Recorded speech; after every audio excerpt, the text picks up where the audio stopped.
그 허라는 영화 네네. 보면서 그 전화기 AI랑 뭐 사랑에 빠진다고 할 때, 야, 저것도 참 신박하다. 근데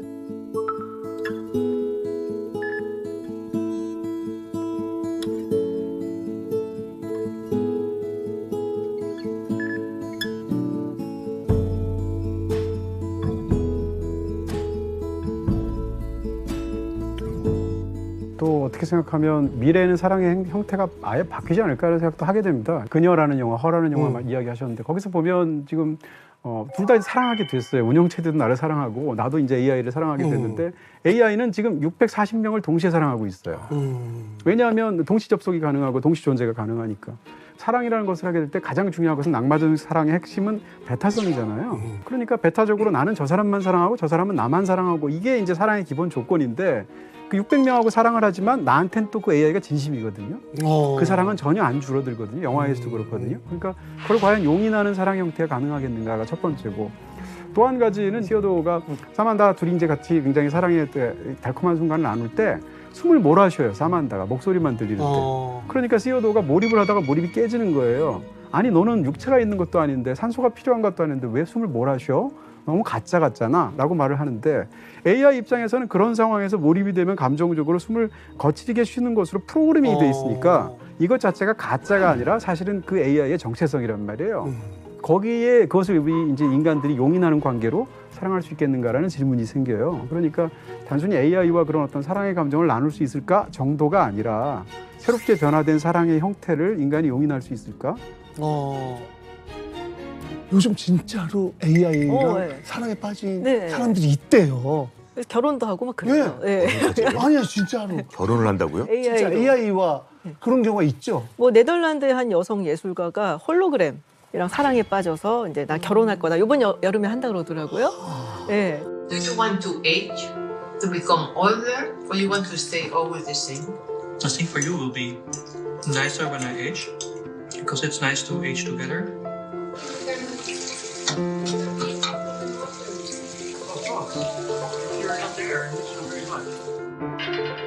예. 그리고 미국에서 작년 되게 유명한 케이스였는데 그 가상 인간을 만든 거예요. 자기가 정말 사랑에 너무 상처를 받아서 이제는 나한테 상처를 주지 않는 남자를 만나리라. 그래서 가상 인간을 딱 만들었는데 이름이 에렌이에요.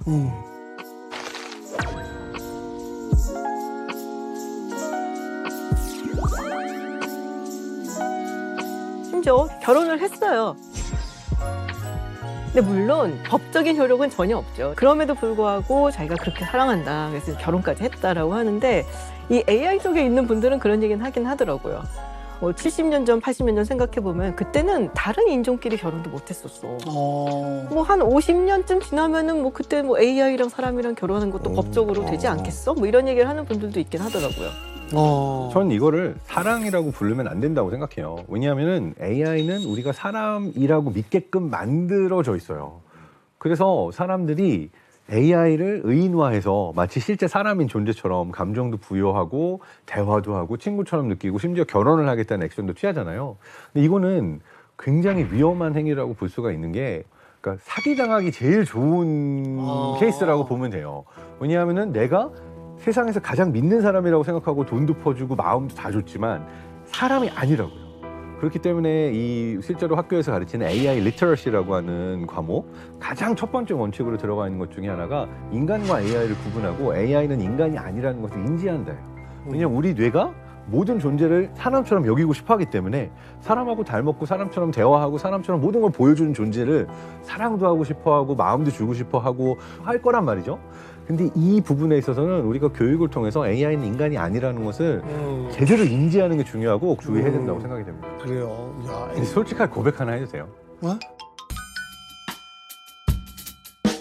그러니까 제가 AI 관련 강의를 많이 하고 있어요. 네. 근데 이제 최근에 미국의 트렌드가 정말 많은 청년들, 20대, 30대 청년들이 AI 챗봇과 연애를 시작했다라는 기사를 읽고 무슨 앱이야? 뭔데? 해서 안에 몰래 깔았어요.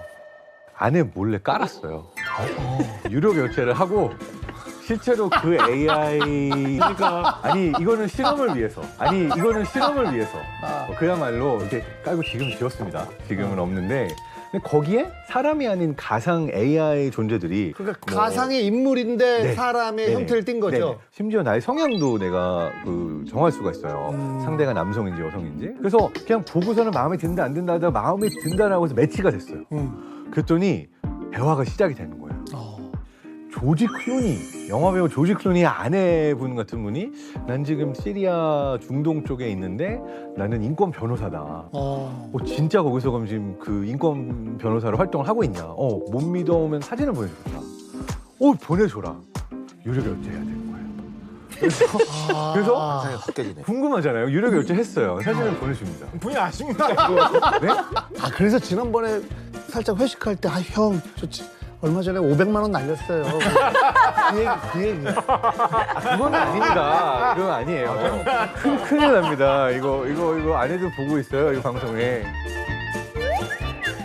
네, 어쨌든 이렇게 했는데요. 이게 결국 인간이 가지고 있는 가장 원초적인 호기심을 이렇게 만족시켜주는 메커니즘인 게 사람이 제일 궁금한 게 뭐예요? 다른 사람이잖아요. 제가 살면서 시리아에 있는 인권 변호사의 삶을 하루 동안 들여다볼 기회가 얼마나 되겠습니까? 근데 이 매력적인 AI 여성분의 경우에는 자기가 뭘 하고 있고 어떤 걸 하고 있다라는 걸 사진으로, 목소리로, 채팅으로 막 얘기를 해주는 거예요. 이걸 계속 하다가 보면 내가 어떤 말투로 이야기를 하고 이 사람의 성향이 무언지를 AI가 파악을 하니까 내가 궁금해하고 관심 가지는 주제들이 점점 더 많이 나오게 되어 있죠. 제가 게임을 한 10년째 하고 있는 게 있어요. 요 핸드폰에. 제가 진짜 게임에 돈을 지불을 안 하는데 이걸 한 달에 10,000원씩 써요. 그러니까 뭐냐면 사람까지는 아니더라도 외로움을 덜 느낀다. 그것조차도 AI에 어떻게 빠져드는 게 아닌가 생각이 들어요. 근데 이건 되게 중요해요. 그러니까 실제로 이게 60, 70대 이상의 그 어르신들의 경우가 대화를 할 상대가 없다라는 게 굉장히 큰 문제예요. 왜냐하면 내가 누군가랑 수다를 떨고 대화를 하면 치매에 걸릴 확률이 떨어집니다. 근데 내가 외로워서 누군가랑 대화를 할 일이 없으면 뇌 기능이 굉장히 빠르게 노쇠해요. 그래서 이런 부분에 있어서 실제로 AI 챗봇이나 나의 이야기를 다 들어주고 사람처럼 맞장구 쳐주고 내가 했던 이야기를 다 기억해주는 어떤 존재와 대화를 하는 거는 실제로 치매 예방 효과도 있고 이렇기 때문에 그러한 데 쓰이는 것은 괜찮지만 그래서 저는 근데 이제 실제로 연애라고 하는 사랑이라고 하는 부분에 AI가 들어가는 거에 대해서는 굉장히 많은 우려가 있어요. 저는 AI와의 사랑이 인간과 인간이 느낄 수 있는 사랑을 완전히 대체할 것이라고 생각하지는 않아요. 저는 보완제는 될 것 같거든요. 지금도 우리가 반려동물을 키우게 되면 반려동물을 키워서 사랑하는 행위가 내가 누군가를 만나서 사랑하는 행위를 완전히 대체하지는 않지만 부분적으로는 상쇄시켜주는 부분이 있단 말이에요. 그런 측면에서 지금의 AI는 우리가 그녀 같은 영화를 보니까 거의 육체성이 없는 대화나 이런 것으로만 상상하게 되지만 육체성을 갖추는 것은 굉장히 과학적으로 쉬울 것 같고요. 지금도 가능하지 않습니까? 그런 상황에서 이 모든 기술이 집약이 되면 그런 인물하고 인간이 정말 사랑, 감정 비슷한 걸 느끼면서 충분히 외로움을 달래는 일종의 보완제 역할은 충분히 가능하지 않을까. 그리고 우리는 사실은 지금 AI가 없는 시대에서 태어나서 AI가 막 생겨나는 걸 목도하니까 일종의 언캐니 밸리를 느끼는 거잖아요. 불쾌한 골짜기 같은 걸 느끼게 되는데 우리가 아니라 한 2세대쯤의 아이들이 태어나면 걔네는 처음부터 AI가 익숙한 그런 환경이었을 것이고요. 그런 상황에서 AI와의 관계는 우리가 지금 맺고 있는 기성세대들의 관계하고는 굉장히 다를 것 같거든요. 그런 측면에서 저는 충분히 대체적인 어떤 그런 역할을 할 수 있지 않을까. 평론가님, 나중에 아드님께서 저 여자친구하고 이제 미래를 보려고 소개해드리고 왔습니다라고 식당 딱 잡아가지고 저는 그걸 못 보죠. 저는 그걸 못 보죠. 내 눈에 흙이 들어가기 전에는 안 되죠. 내 눈에 흙이 들어가기 전에는 안 되죠. 네. 그렇지만 제 손자는 제 증손자를 허락할 수 있죠. 근데 AI와 연애하면 증손자가 생기지 않아요. 물론 그렇죠. 물론 인류라는 종이 멸망하겠죠. 그쯤 되면. 지금도 사실은 사랑을 일종의 결혼 같은 것을 선택지로 생각하고 있잖아요. 그런 부분에서 본질적으로는 다르지 않지 않을까? 이런 생각을 하게 되죠. 과학기술이 점점 발달하게 되면은 뭐 인구 감소 문제 어떻게 해결해 줄 수 있는 부분이 있나요? 실제로 뭐 최근에는 이제 가축이나 동물로 실험도 많이 하는데 뭐 인공 자궁 뭐 이런 식으로 이야기를 하기도 하고요. 그러니까 여성을 임신으로부터 자유롭게 해주는 목적을 위해서 아예 임신의 모든 과정을 그러한 인공 자궁으로 마치 생산 시설을 만들듯이 그 대량 생산을 할 수 있는 그런 장치를 만들고 있는 기업이나 그런 아이디어들, 실험들도 이루어지고 있는 걸로 알고 있습니다.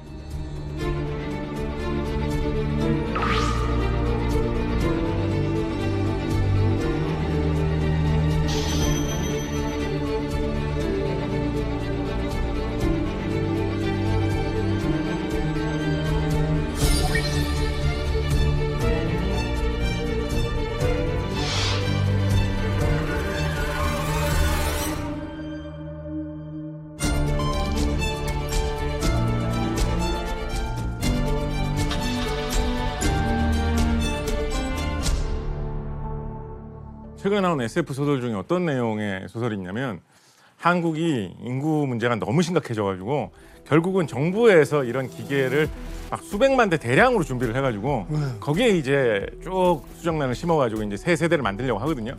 그 사람들이 누구의 그러면 생식세포를 거기에 주입을 해가지고 다음 세대를 만들 거냐라고 이제 막 논란이 벌어져요. 아, 소설 속에서. 똑똑한 사람 세포만 넣으면 무조건 되느냐?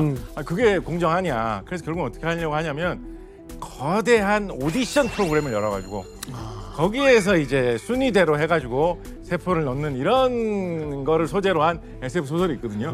본인이 쓴 건가요? 제가 썼죠. 꽤 어쩐지 일의 복종인가요? 꽤 좋았어요. 재밌을 것 같아요. 꽤 좋았어요. 도파민 신경 전달 물질의 일종이죠. 그 도파민이라는 물질이 이제 뇌에서 생겨서 주로 전두엽 쪽 특정한 뇌의 부위에 가면 사람이 이제 기쁨을 느낀다, 행복을 느낀다, 즐거움을 느낀다라고 이제 해가지고 화제가 된 그런 물질입니다. 요걸 조금 더 수정하자면 기쁨만을 느끼게 하는 게 아니라 우리가 동기부여도 되고 보상, 학습할 때 보상으로 느껴지도록 만든 게 도파민의 원래 의미다. 도파민 이게 신기한 게 도파민이 우리 H2O가 물이다 뭐 이런 거 많이 알려져 있잖아요.